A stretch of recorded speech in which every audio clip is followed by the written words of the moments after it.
সেই ডাকাতির সাথে জড়িত যারা ছিল তাদের অধিকাংশ লোকই আমরা অ্যারেস্ট করেছি। তার মধ্যে 13 জন অলরেডি আমাদের কাছে অ্যারেস্ট আছে।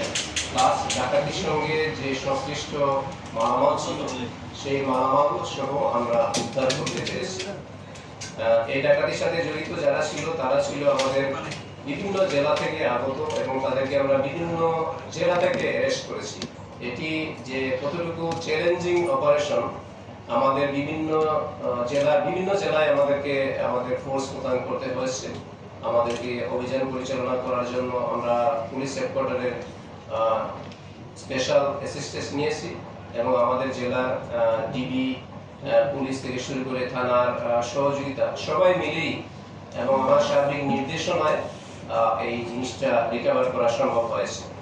তো আমরা চেষ্টা করেছি আপ্রাণ যে কোনোভাবেই যে ডাকাতির সাথে সংশ্লিষ্ট যারা ছিল তাদেরকে যেন আইনের আওতায় নিয়ে আসা যায় এবং এই ডাকাতির মালামাল যেন উদ্ধার হয়। আমি সেই সঙ্গে বলবো যে যারা এখানকার পাওয়ার প্ল্যান্ট নির্মাণ করছেন ওনাদেরকে একটু সচেতনতা বাড়াতে হবে।